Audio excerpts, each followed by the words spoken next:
This program contains content that may not be suitable for viewers under the age of 18. Viewer discretion is advised.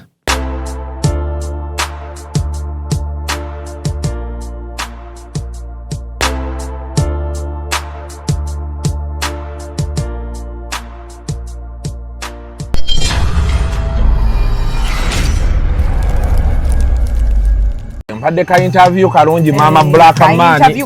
Wenno olinga byakulya. Naye mukwano badde nyinamu obuzibuzibu. Badde nyina wenjagala okulaga wano speed naye bwe nagenda n'emmotoka nga nekoze delivery ekisajja kino tekigenda kumpa. Okyekola delivery. Kanekola delivery naye. Ndakola nti naye wa boda wa. Wano mukyanja wano. Ate ffe tukyabikola ebyo. Mayiba mujja ne musula eri essonde ne mulowooza nti simanyi n'okuba n'owa boda wange. Kubanga obutuufu ngenda kuleka wano emmotoka naye kati walifunye omuntu gw'okubira najja nanona speed. Afe wano tukozesa ride now app. Ogimanyi? Ride now. Ofunirako. Genda wano genda ku Apple Store. Teekamu ride now. Ogirabye. Yiiyo. Ebintu byabwe dakiika bbiri nga bangi nga bakufunye dda. Nice. Kati omusajja mugenda ku nyamunyamu luseke nyamunyamu sawa yakwekola delivery omwana ow'obuwala nga this is nice. Kwetwala dakiika nga bbiri. Kati owa boda wo wuuno maama nga ayanguye azze mangu anti eyo gye bayita ride now. Owaayo omukyalo ono nedda mukwano otuula mabega. Mwamanyira okugiraba oti muwereyo lumenti yino. Lumenti. Oyambale saagala okube mutwe wansi. Omutwe gwe gutambuza food for the soul. Ansooke ngitwale ku delivery. Kwano tugende. Bosi omutuusa bulungi. Eyo ngambako ng'otuuse. Ekyo kye bayita ride now, let's ride.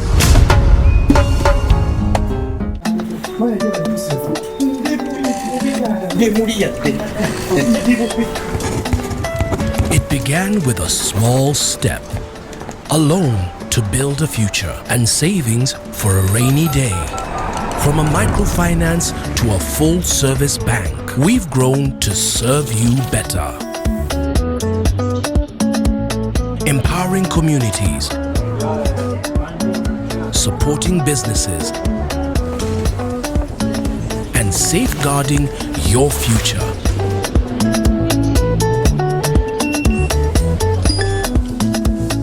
Pride Bank. Your growth is our pride. Ruzungu kadera zuku tujikole sawa namba ruzungu. Ruzungu tugenda muza kujjere kutoka ntoko ndi mbuzi nyepuno sizalisa mukazi kati ndi muto gwasa sule ewange akyala abulora bababbi abakyala wele so muyomba nyembuto katonda yo kyembuto genda weji waminge yabaweereza buno bukeeke obutini singa babu mutwale bamusonseka mukamwa bwonna n'abufulumiza mu nnyindo kibwa alina guno omugo gwa Musa wayitista premium detergent waliwo wanangali ebola y'akasajja kasendi kalimba bannange esendi bannange.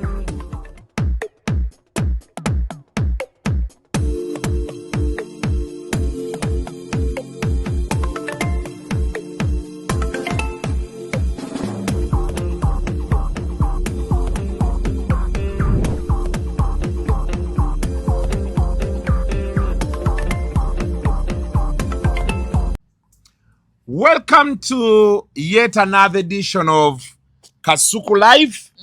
Yeah, we are halfway there, not more than halfway there. Yeah, true. And I'm joined by Dodo. Abasinga mumanyinga Doreen. Yeah. From KFM. Spark TV. Kochali yoku Sparka. Nkola show y'okufumba. Yeah, Saturday. Saturday. Samika. Biri kitundu ezekiro. Okay. There are some changes ringing there. Yeah, I Spark see. TV. I see. But they are for the better. I think so. Yeah. And they miss you though. No, don't do that. Let's not do it. Yeah, so my friends at Spark TV, hello, how are you? Yeah, with the money. Yes, thank you. And then, of course, Bina Baby, Mbozi Ntono. Bina baby tula. Ogenda kweyogezaako ebigambo. Akatoka mambi Atula kuyagambye already. He loves his woman. Yes. Nagamba mwabalina mabina abanene munoza fats. Abantu munemolerako ennaku zino abawala. They are fats. Baatugaye masavu. Wago masavu. Ekyali agandi agamba bina abanene gatuyanye woowe. Wali abatamanyi ganaaza. Abasinga percentage esinga tebamanyi ganaaza okujja konti. Abala bona tebamanyi ganaaza. How is Radio 4? Radio 4. We are doing so well, waiting for you. To do what? To join us. And we have the money. We work for the ministry. Buuza ku bantu abatulaba n'abatuwuliriza. Soko babuuzeeko. Hi, banange nsanyusa okubeera wano Kasuku Live. Yeah. Big Baby is my name. Era nkola ne Radio 4 fe tukolera aba minister. Honorable Balam. Yes. Nera. Ne banange. Omanye ebintu bino. Abantu bagenda ne batugoba ne tulowooza bannange. Kumbe Mukama akolera kkubo. No, the thing is that at some point your race somewhere gets done, then you begin another race. One. Yes. Abantu balina okukkiriza change is part of life. Yes, and you have to embrace change. Then those are changes over the years and you always have to have a plan B. Whatever you want to do. That one, otherwise and also how to handle people. Yep.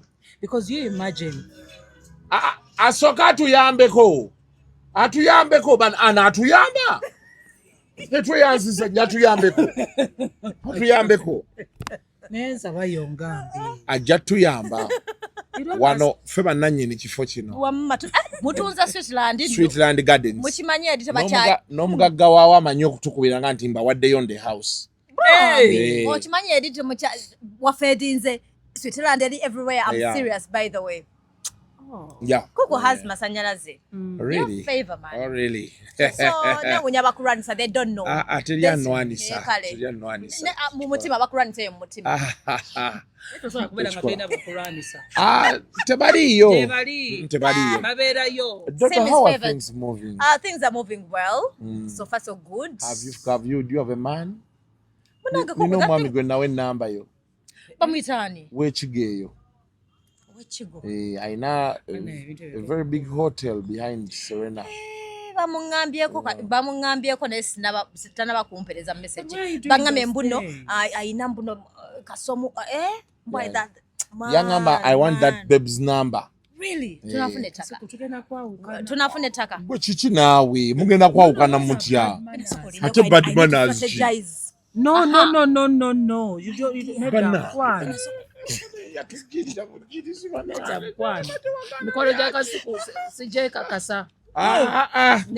So anytime you may fall in things. I know. I need that piece of land. No, we cancel in Jesus' name. Hopefully even a piece of land bina. Ekyo kyakola no eggulo waliwo yakikoze. Ani ono mama Black Man. Oli afukamira will you marry me? Awoza basajja tobeyalira n'obebika. Gaana. Nemuga kiki. Naye nga salabye kisi. What happened? Ngate shalom kiki. I think they are shy, they are traditional people. Mukyala wa like okuba reserved. She comes from a very she looks very humble, but I would think sometimes they say they say you have to teach someone how to love you. They say you have to teach someone how to love you. Kati shalom mulabe eno yatunde amadagala ga cheese manya agachi omukazi banange amuyigiriza how to love. You understand? No, some people love that way. Some people show their love inside, not outside. Does Shalom do foreplay? I doubt that. Chirabye. Well, it's another edition of Kasuku Live. No, but there are people I've seen, especially Muslims. Especially Muslims, they don't have a lot of PDA. Yeah, I think in those bachiva mudini obachi rarely do you find them. Nadala babachi bikirira. They are a bit conservative with their love life. Babikorera babera nnyo mu nnyumba. mu nyumba buli kimu bakikola byoyagala biki neno mu public bali a bit conservative. Kyokenge njagala omusajja nga birenga nkwatira ku nsawo engato babikola bahaji babikola naye bino ebya mwa bya mwate babikola akola nnyo so that's love my dear. No. Kubanga kyenina kyamaanyi. Okusitula ensawo ya madamu n'obugato bwe. Why not? Nange kuko obisitula. Sisitula nsawo nagondi. Mpozi nga toyagala. Kati nze nina ebintu ebimu bye sitakola nga babiŋŋamba dda you're not romantic at all biki ne bakimanyiira ne bamanya nti ono omusajja ekyo tali kikola. Ekyo ne tukivaako ne tugenda kukiddako. Yeah. Okay. For example, okugula oluggi. For example, student sawo. Pulling the chair when I'm going to sit. Ebyo nabigezaako nendaba manyi nabigezaako nenda ngenda kweyigiriza emize egitali gyange. I withdraw. Debine ebyokulinda omuntu benkuga nti tugenda ssaawa 4. Gwe notandika okwekunyanga ngenda. Yeah, I go. But you know, I go. You leave your wife no gain. Yeah, that's why I bought her a car. So she knows. Manyine muyingira ku mukolo no mulinda mugundi mu parking. No. Era nsanga ntudde. Ate nga wentudde tewali katebeke. Natule mabega. Because mbera nkugambye nti tugenda. Yeah, okujja kadizi ngende empanvu. We change clothes. Engende empanvu zo akeera. Bawulira ntugenda Masaka awa. Abakutte obudde. Naye wano n'oluusi abakazi abeera tayagala kgenda nga gwe omwesibyeko. So kati omuwa that space asigale aleme kusumbuwa gy'olaga. Anti kati me what I do nkugamba tugenda simbula ssaawa 3. Okitegedde nga in actual sense tuli bakusimbula 4. So kati nze mbeera nkusuubira okuba nti by ssaawa 3 weetegese. Nze nendyoka nzuukuka olwo 2:45 nyingidde obuliri nyingidde ekinaabiro maze okunaaba within 20 minutes 15 nze mba mmaze nga nziguse. Kati awo bw'oba nga tosobodde kukwata budde obwo mbeera ndabira ddala nga tekijja soboka. So okusinga okukayana n'omuntu you improvise, you buy the person a car. With my madam? Yes. Of course, we can. Like even here, Ngankulaba. Yes, please. But for her, she's shy. She's saying. Kaninde wano.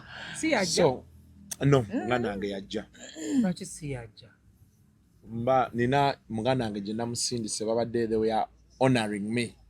Naye baŋŋambye leeti. Ku ssomero lya mutabani wange. Nze mbadde father of the year. Oh. Yes, so bagenze okuŋŋamba nga sirina budde n'emperezaayo muganda wange. Kulikayo ku moves. Nankiikirira. Bangaye mbuwa ku by'oluzungu. Banna, kulikayo? Yes. I saw like, that is my cuckoo. That is my cuckoo. Mbeera nze kufiirwa maama singa saafiirwa maama sandyogedde nammwe. Nze nandibadde nze bano bapulandikiri bowulira ali Miami, California, Honolulu. Naye omukadde yagenda n'afa at a very, very critical time. Olunyiriri n'enduzi eno mbonaabona nammwe lwambeera. Era if they say rewind the years n'akomawo kati era basibamanyi because nandibadde ndi walala naye oluusi embeera ekkwata nogawa be bantu baffe ekyokukola tebakola ki tewali. Kale, there are 2 topics I want us to tackle today. Yeah. There is a lady who came out to say teyayogedde muntu gwe yabadde ayogerako, but some people assume they tagged Bajjo, but we don't know if he's the one they were trying to talk about.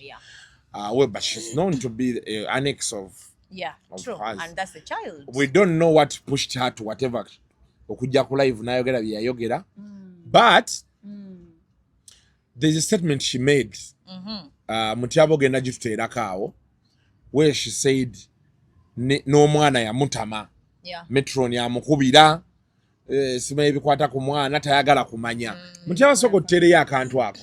Nze okumanya wantama n'ogwana go gwantama. Okumanya wantama n'ogwana go gwantama. Nze ne Metron yankubira essimu. Bw'omwana ayagala kwogera naawe ne mugamba ndi busy. Wantamye ogwana. Buli wenzijukira buli kimu. Bw'avaayo n'ogamba ensinga bwe wangula. kyotayinaako bukakafu wantamya n'ogwana nze nkubuulira ogwana gwe gwasama ogwana gwe guyina empisa ng'ezizo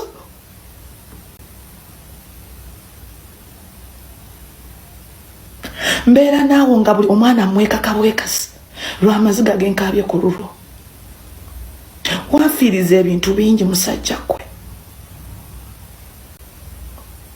I lost respect nalostinga ekitiibwa mu bazadde bange nalostinga buli kimu. Yeah, so now that's the clip there. For starters, even before we discuss what she said, whether it's right or wrong, do people sit down and realize, one, I'm a mother,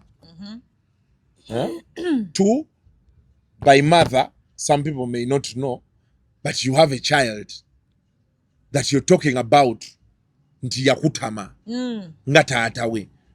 Like, do people, because yes, we all say things, but maybe I'm saying something and does not directly affect my child, or maybe you'll never know. But like a woman, we could understand a man, but a woman, you carried this kid in your belly for 9 months. That's a very strong bond. You come out to say, oh, mwana yakutama. I think. So what happens when, for example, the father goes to see the child? Oba omwana singa after some time abiraba. Ne bwaba tabirabe ne bwaba bizanye omuzadde Katonda wa wano ku nsi. Whatever you prophesy ku mwana kyekibeerawo. Bazadde abamu bagenda ne bavuma abaana n'amuvuma gwe kisiru gwe twala eri obusiru bwa gundi. Simanyi oli muddugavu oba byonna bye babavuma. Oba mbuno wasiraana ogabamu n'asiraanira ddala. N'empozi ekirala kyendabye ku bakyala abamu nti bw'abeera ng'omwana afaanana taata naye taata yamuyisa bubi. Manyi bano abaana bagenda ne bafaanana abantu abayisa bano abakyala obubi. Kakkana munne n'amukyawa naye kye neebuuza lwaki yagenda n'omwana bw'aba manyi tagenda mulabirira. Tusooke twogere ku kyayogedde ekyo. Like, Bina baby, does it make sense for you that, I don't know, like, nti omwana ogamba nti yamutama. I don't understand in this public. Ekintu kino sikitegeera, like, I don't know if people realize that social media is a public space. Yeah. So and once you bring out your private private things in public, you fall out with someone, you go on social media. Yeah. You fall out with your father or mother, you come on social media. So I'm thinking, now we are at a point where someone goes ahead to talk about the child. Omwana uwe. Atari nti oba adult, minor. Najja n'agamba omwana. Like, do people realize that after you say all of that and it goes public, there's no it turning is back. real. Kati omusajja omulala agenda kujja kwani asigale ng'akyebaka naawe. Kuku, let me tell you, omanyi nga batera okugamba nti waliwo sinti bwe yayambadde empale nti musajja. You understand? Waliwo abamu nga their mothers by default yesanga maama naye nga talina kuba maama. Sinti buli omu I think alina kuba muzadde. Fine, olina uterus osobola okuzaala whatever, olina amagi, but I think waliwo abatali cut out to be mothers. Kubanga tulina that mother instinct in most cases. Obeerako ne empathy. Though, at first kuku nga sagala kugenda nawala. Nze njagala kumanya, omanyi bagamba no, sometimes you don't have to judge that much. Lwaki oyo omukazi oba omuwala yavudde mu mbeera? There is a reason as to why yasazeewo okuva mu mbeera. Meaning, badde bamusindikiriza. She's been silent ever since the child was born. Maybe nga ina battles za run eyo nga tezzetutamanyi. I have a feeling this man has been doing it over and over and over again. Namusindikiriza ogenda okulaba kate tata akukoya, tata akwogerera, tata ayogera bino kino ne kiri akuwayiriza. Obusungu munnange obusungu bina at the end of the day. Nze ate kyemwagalako nti n'omwana yamuzaala omulala yandi mujjemu. Olaba wagambide nti yamutama katate kati kakubiseemu gwamuyisa nga tali on camera. Kubanga yamutama. Era yabagambye yamutama. Bina, nze I upload her for not okumujjamu yandi mujjemu. Number 1, number 2, omulala munange babasuula bamanyi babasuula. Yes, kasasiro. Kati yasalawo munange amulabirire, but this man is pushing her. No, but you don't have to push me. No. Dodo. Tata wabeera n'abaana. Yakyogera, that is if it's Bajjo. Tata ojjukira bwe having an interview n'agamba ye ayina abaana simanya 8. right? Buli omu ne mama we. Bajjo. Yes. N'atugamba Bajjo. Bajjo is response. He said mwasasulira abana school fees abalabirira aweerezayo obuyambi. No ng'onsasulira abana, then don't put me in your drama. Okay, Dodo. In my mind. I don't want us to go that side. Because until we hear from the man, yes. and deeply the woman, then maybe we can come and have the judgment. Focus yange mali njagala giteeka wano. Like nti saagala omwana andabikira bubi, omwana anfanirira taata we, obusungu ne bujja. And the choice of the platform, because for me it's becoming irritating. As a journalist, as a YouTuber, as you know, all those things, I receive the stories. Most times, because most times I'm conflicted between the country and the humanity. Yes. So most times I tell women, yes, tata omwana ogenda muteka ku YouTube mutekeyo. That's why you don't see so many stories. Is always true. Because oli wajje wange, usually I cancel them.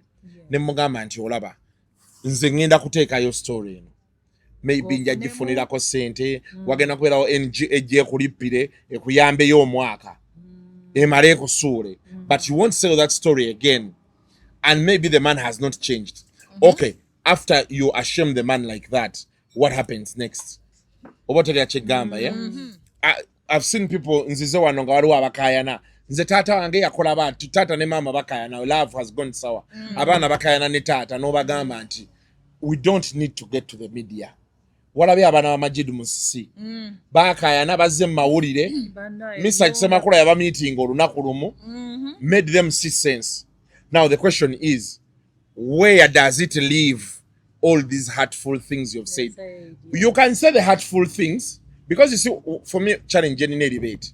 Being a baby, me and you can fall out. But even with countries, whatever Iran, beyakuba besi America kata. Trump yagamba bamukubira ba evacuating. Yeah? Abaana oba kiso literally naga abakuba an empty base. Nti olekawo room. Yeah? Nti if one day we meet again, we don't close the whole door. Now, if that is between me and you, now imagine it has come public. It's no longer about Dodo or Musiru, Sima or Wunyabichi. Not touching Ambia Buga means a one-on-one. Yeah. The whole world now knows. So why do people choose to come and vent, especially with family, on social media? I think because babera mu limelight and they've seen people being maybe answered. Nze bwendowooza nga nze nti kati nga kasuku bw'obeera ng'oganye balaba social media ekoledde abalala kati n'ayagala waakiri akuswaze lwakuba abeera amanyi ti abeera agezezaako eno emabega ne bigaana kati n'ayagala. No, but does it make sense? Well, first of all, it doesn't make sense. Me, I wouldn't do it because I think it's. No, we wake up one day ngabina baby orine mama omwevuma ku mawulire. The chemanyi I cannot. The second kujudging anyo, is it wrong? Yeah, wrong is wrong. I'm not going to judge. There are people who can push you. Family members can push you. That man can push you. No wirango tu sata wala batabali katika kugambe kati oyinza okusanga nga ali mukababo ngabo yayogedde in the video yagambye. Even the family bali mujudginga. So just imagine yourself in that scenario. Bamikono bakujudginga, family members ekujudginga watuletera chichi no bana kicho baita mu family blah blah blah bana nga watukola bubi before babi yabyefulumiza. No yakoze live nabyogera. Yabyogedde n'agamba ne family yange bagamba no watuswaza yabaswaza. You understand? So that is hurt already. Someone is downloading. So simanyi busungu je bwavudde. By the time someone decides to burst, there's a reason as to why. Is it wrong? Yes, it's a wrong thing. Naye munango already buli omachi manyi ex wo muntu oyo. Buli omachi manyi ntino they have a child together. So for her she claims ntino buli wabera ku radio stations. Mwogerako nayogera ku mwana we ngabo atagala labo mwana we ngabo atokola I think yatuse ku point nagaba yeba nange chenyo. No mwana akufanana nnyo nkoye, like there's someone who pushes you to the limit. Is it wrong? Yes, it's wrong. Na kupushinga family member now you don't know what it means to be alone, fighting a battle alone. Family members ekujajinga bagabaye banange gwaleta then we have emikwano ever gogo baliko mwana gwe yavumye because I've told him nage platform jako isiza naye kubanga kama nayo oli abikolera ku social media because omwana alabika talina yeche yamukola exactly because what is the limit of limit? Yes, I understand. We should have because we are exactly. Dodo, I understand people get pushed to the limit. Yes. But if Bina Baby told you I was raped in confidence, even when you get pushed to the limit, this I leave. Because twina otutegerera anti omuntu alina obusungu. Obotegera kyegamba. For example, I have people that have fallen out with me. Ne banvuma buli kye baagala. Tebavumye jjajja wange, tebavumye maama wange, tebavumye baana bange. So you get to understand that, okay. Now, when it moves beyond my rift with you, it ceases having had the limit. Because even the person who says, ayogera anti gugwe.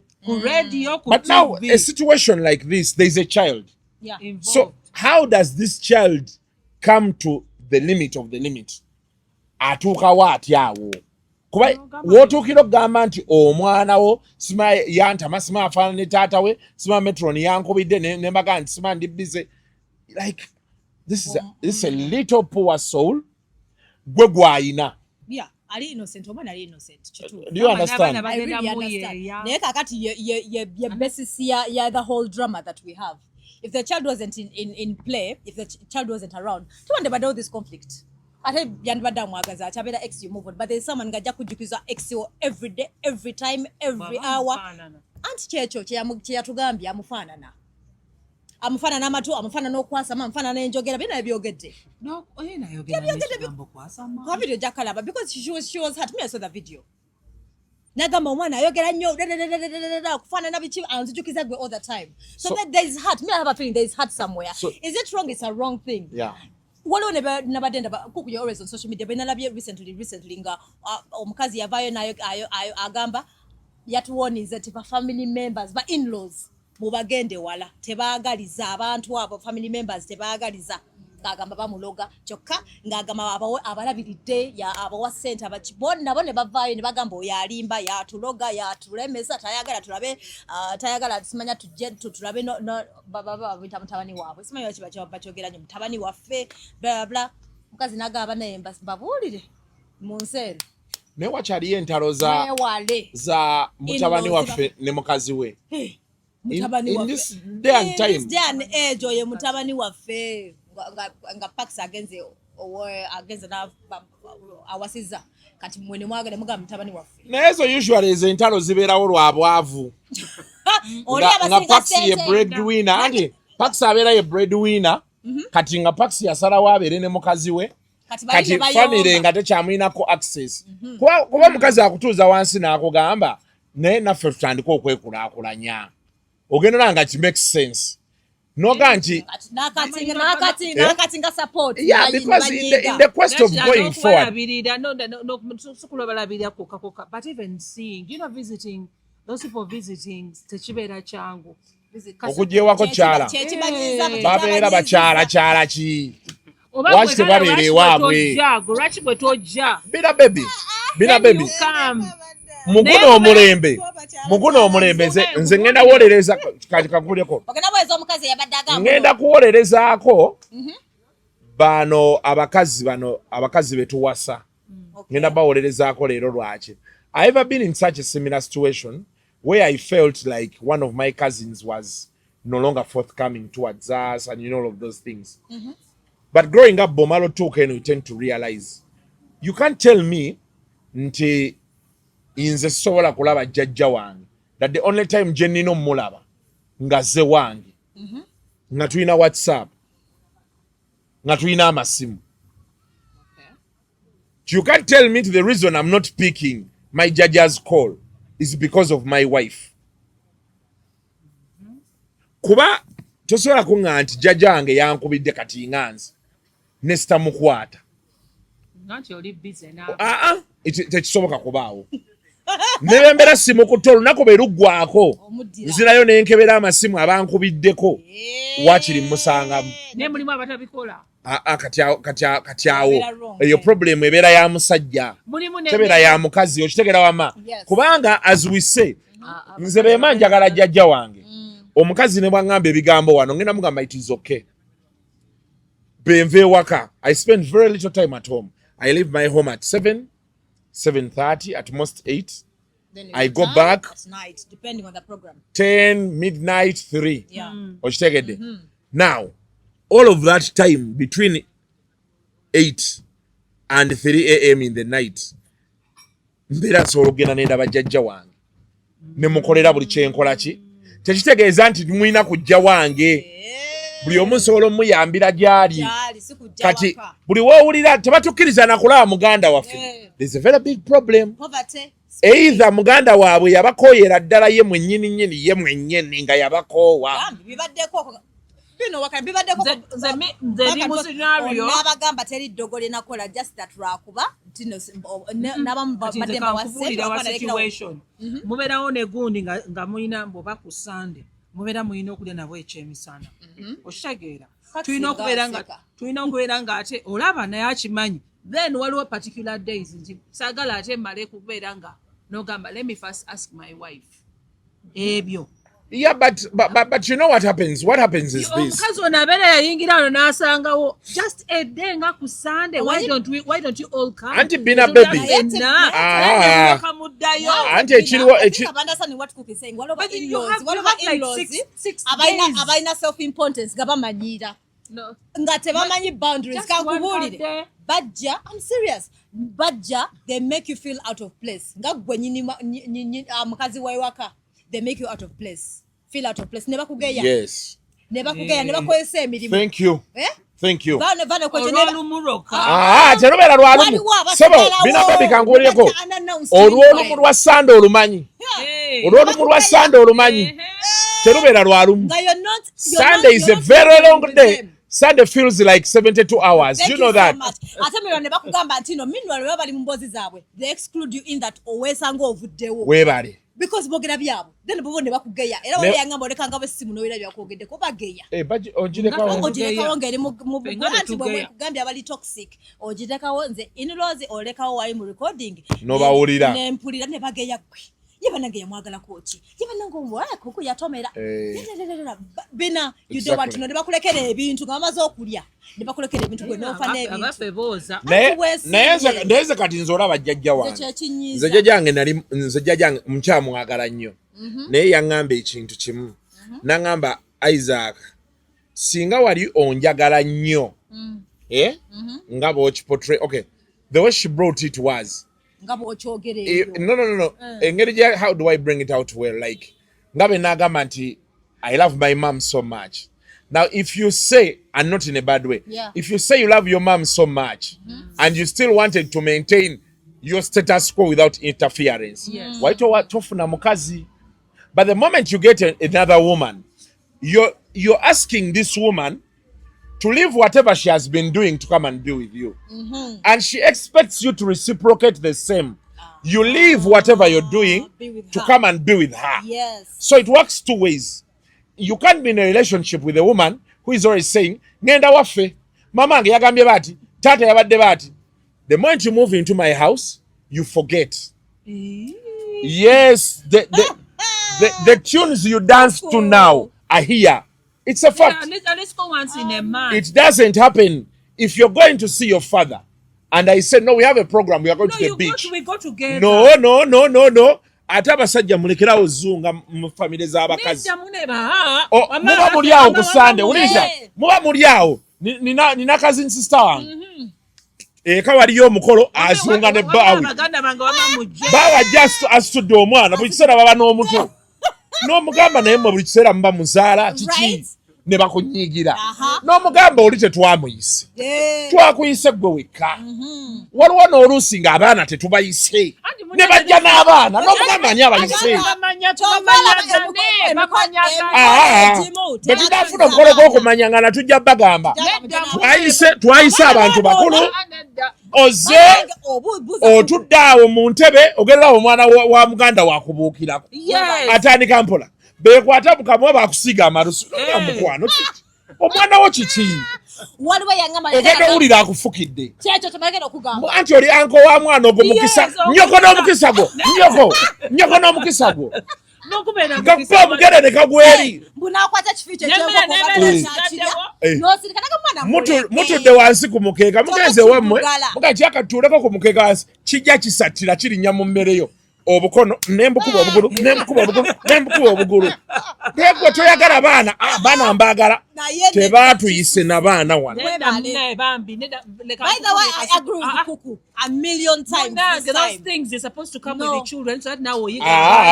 tujja bagamba nga twetaaga abaana tugenda bagamba eyangambako bazze abayise bamenyerago nti have a good time bazze n'abaana kuku omwana yakwata akambe yasala entebe z'omusajja ze yali aguze miliyoni 3 plus n'azisalasala bwati bano bali eri bali mu compound oli bali mu nju abaana bazannya agenda okusanga entebe egize sokotereze miliyoni 3 opise nnyo kendeeza no I'm serious do you know I have a feeling no let me tell you it was million 3 no do you know why million 3 baba bagenda tula no Is ordering your stock from China, Turkey and Dubai stressing you so much? Is it taking you months and months for you to get your stock? Just 1, 2, 3 and trade like a boss you are. 1. Talk to Iran Global Logistics on 0740 152 331. 2. Let us know whether it's sourcing or sending money to a supplier that you would want. 3. Enjoy our unmatched customer service. Trade like a boss with Ryan Global Logistics. Find us at Nabugabo Street, BBC Building, Room N412. Call us on +256 740 152 331 or +86 180 723 935 15 or +86 132 502 156 85 or visit our website on www.rangloballogistics.biz. Rand Global Air Express Cargo. We move anything, anywhere. I'm serious. There was no as in Chengamba. Chekugamba. It was a set. Yeah? It was a set. Million 3 omanyi ayogera wakisolo kikiriza. Kukundi ku B plus baina set ya sitting room. Kati ezo byonna bibeera bakuwa TV set ne bakuwa yandibadde nga zino kabada zibateka mu diro n'entebe like the full set everything abekigenda living room na sitting room nabiraba ku B plus awo for real 25 million 40 million andi kati kyeneebuuza ddodo yategeera ati ziriza because omusajja yayomba n'abirekera unagamba like our uncle ali eyo wala yabivaako yagamba siriddamu in fact simanyi ndudde n'omulaba ndoza yanyiga nnyo tumaze emyaka bintu bye bagenda kuleka ku nsi yenna yagamba yali yakazigula bonga tebabiina waabwe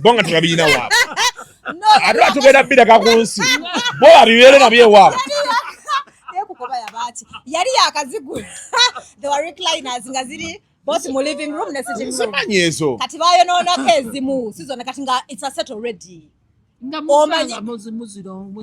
bazisaze kati ezo entebe ze tukwogerako bakuzina ezaffe ze tugatta waliwo oli authentic furniture nga wa importing katogenda kutandikira wabbina ono kyakunnyonnyodde mu December nali nnoonya like another dining set entebe biki ebyo nembigwako awo ku B plus like an entire eddiiro lyo lyonna bali kuguza lumu sente zobbina n'ogamba is a matching set ne bakuwa ne but asaze entebe yokka entebe yiyo gyasaze yiyo gwe maama we si yiyo so what I'm trying to tell you is this man here aba abakooye nammwe ku Sunday gwomanyi nti waliyo abakazi akugamba nti njagala kubeera mukko naawe fekka okitegeera nga baagala kuba mwekka ennaku zino abantu baagala kuba na family stress zikukuba wiiki namba mukazi wo naggamba katubeereko wano ate wuliriza linako kye naadde kugamba bina naadde kugamba be nti you see that one day mwali mugiina nga mulina emirembe gyammwe brother wamwe yenyini yasalawo aleeta omukazi omulala. What makes you people think that it is okay for your brother okufuna omukazi mu inconveniencing ebe mutyo? Once in a while, that's an inconvenience. And for you gwe singa abadde bbaawo singa abadde bbaawo nga gwe bagambe ebyo toyagala kujjawo. No, by the way, I do agree with what is but anyway, the discussion wali was around that. These days I've been to social media. Yes. Social media, social media, and I don't think it's going to go back. That way. Irene Nambiro. Oli akwataka video mpocho okuyamba nagabano bannango omukazi amba mukobyo omukazi kyakola omusajja. I'm like ne bajja okumuswaza. Netuleta omusajja oba omusajja ne bamukubadaka bache bakoze omusajja. So Irene Nambiru yagambye, no matter how the father of your child treated you, it's not your child's fault. Your child is innocent no matter how much they remind you of your man. Which is true. Neko ko kimanyi waliwo n'omuntu n'akwate nga badalabika bulungi nga yakuyisa bubi n'akulabikira bubi. You detest those people, but you hate them. Try to never neighbor. Gabana bana beyazala bafana n'omusajja. Bweyategera nti omusajja ayenda afunye bani nga buli kanna kayino bavuma muli mufanana nga taata wamwe mwansala mwena mufanana taata wamwe yabavuma okuva bwe twasenguka tetuva nayo nga eva yabajjukiza. So just know it happens and I don't know how it will ever stop. I think we need to see I want to have abali eyo. Most times twogera bya kisiru ne mugamba okay here there but today njagadde nga tuwunzika this topic okubagamba. Let us be cautious. Emabega kaawo waliwo omuyimbi balina ebintu byebeekolanga edda story ne tuzikuba kati nani kyakola ku spark awo story eyo nenjikomyawo nenjinyumya kuba naliwo nankubira kasuku abaana bange bakuze babadde ku TV ng'oyogera ebintu ebyo ne mubuuza nti nina kye nalimbye nti nedda ati kati ebyo byadda weewale okukola ebintu nga bye binaakomawo ogenda tandika ebyo ebyekisiru avoid it totally and also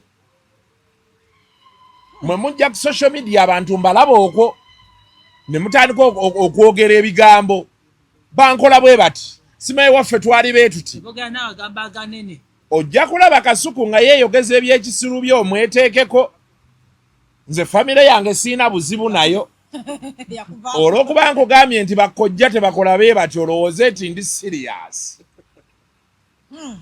Okay, sometimes I would be right. Yeah. Because every family has their own challenges. Yeah, you pick something out of it. But mujje family issues ku social media. Simanyo bakiri bawo. Ekyokulala mulekerawo tiisa abantu ne social media. Nina chali wange omukazi yanobye. Tebamukkiriza kwogera kyokka yanobye omukazi waliwo yamusigudde. Kati atya okwogera kuba omukazi yamutukuba. Namugambye yogera. Kyokka be yanenya ku mukazi omukazi nange agenda kuteeka ku social media. Ngenda teeka ekifaananyi nga alina omusajja ono oswale akiteekeyo. Namugambye akiteekeyo ngenda funa ba influencer. Kiringo n'omuyimbi ono no. Gwe baliko ennaku zino wadde yeebuzaabuza. Byakomyewo ku social media ate yeebuzaabuza. Paka nga bafunye DNA oyo Sizamani simanya siza bikoze bitya ali kuli yeebuzaabuza. So basically social media yokukuza simanyi bintu byo era oba ina kyewakoledda bakikomyawo akantu kubateeka nogamba was this means yakiteeka kumbe yeggwe batera kuba biteekawo ebintu ebyo unlike at Facebook what they are doing is that people yokumala I think emyezi esatu oba gumu then it's deleted.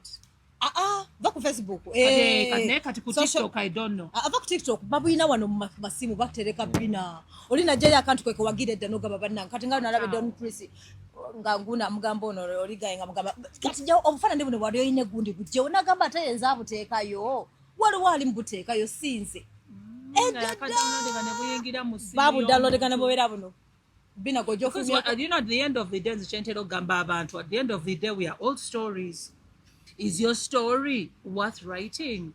Is your story omuntu asobola gisoma n'anyumirwa?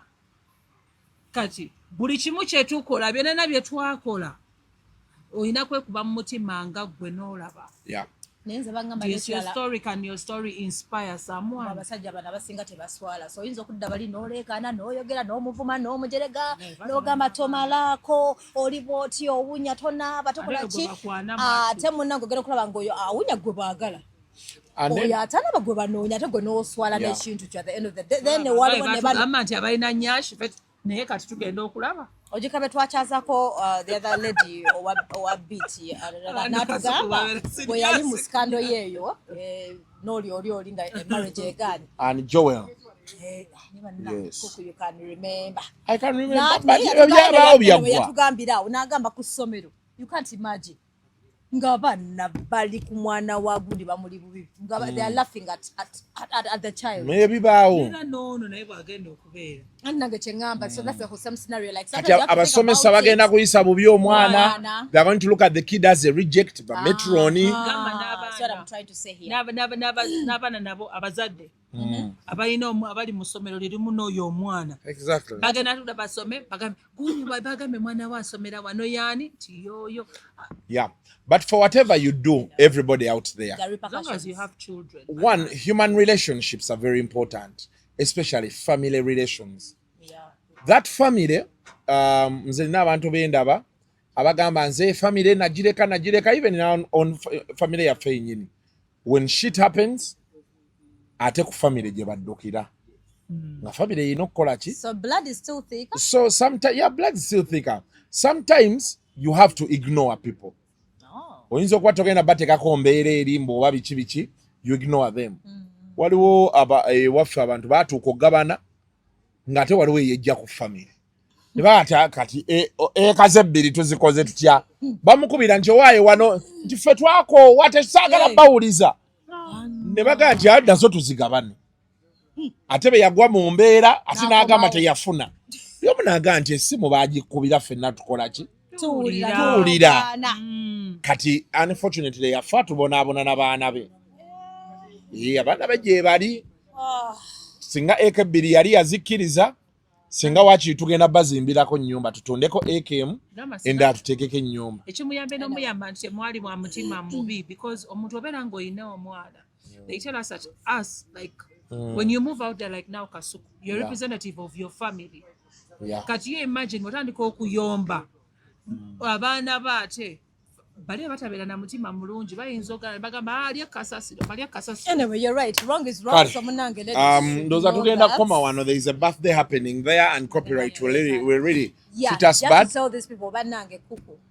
By the time you decide to open up your legs, otandika mpola bobimanyi ojjamu akaleega, ojjamu empale, oba half pet, oba biker, omanye ekigenda okuddako. So whatever they're going to plant in you, there are two things. Either mwana oba tugenda kukozesa birth control pills, oba tugenda kukozesa condoms. Waliwo ebirwadde wana okubeera ng'oli mu kale nga I know. Ng'oli mu gudiyo. So whatever seed munange you bring out, munange ogirabirire. All I can say is omwana true, wrong is wrong, true. Omwana ye bambi wadde afaanana na taata, wadde afaanana nani ng'akunyiiza. This is a child, innocent soul. Teyakugamba tino weegatta omuzaale, takusabangako ntino nzaala, yali tamanyi kino ogenda muzaala. So basically mwagale, show that person love. Tomanya. That person the child might turn out to be a good person. And then also, human beings meet.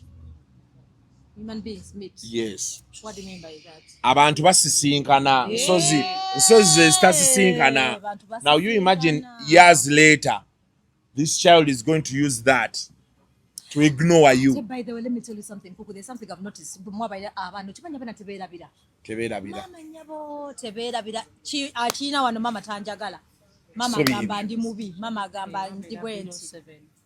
Kale. 5 to about 10. Wano omuntu wonewebanga alinga ezzike muwane. Mubere bulungi mweraba. Bye. The views expressed on Kasuku Live do not reflect those of the host, producers, or management. They are solely of individuals providing them and do not represent or reflect the official policy or position of this YouTube channel.